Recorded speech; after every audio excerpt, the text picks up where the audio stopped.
کسی بات پر اپنے والد سے کچھ ایسا اختلاف ہوا کہ ہماری آوازیں ہی اونچی ہو گئی. تیری انگلی تھام کے چلتا تھا. میرے ہاتھ میں کچھ درسی کاغذات تھے جو میں نے غصے میں ان کے سامنے میز پر پٹکے اور دروازہ دھڑام سے بند کرتے ہوئے اپنے کمرے میں آ گیا.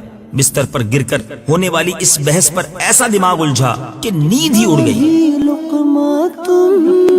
صبح بھی دماغ کل والے واقعے پر اٹکا رہا. ندامت اور خجالت کے مارے دوپہر تک صبر جواب دے گیا.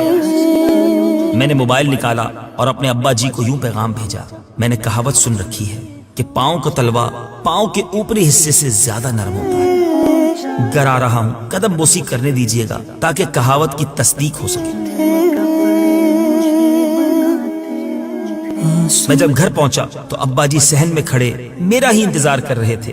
اپنی نم ناک آنکھوں سے مجھے گلے سے لگا لیا اور کہا، قدم بوسی کی تو میں تمہیں اجازت نہیں دیتا، تاہم کہاوت بالکل سچی ہے، کیونکہ جب تم چھوٹے سے تھے تو میں خود جب تیرے پاؤں چوما کرتا تھا تو مجھے پاؤں کے تلوے اوپر والے حصے سے زیادہ نرم لگا کرتے تھے. یہ سن کر رونے کی اب میری باری تھی.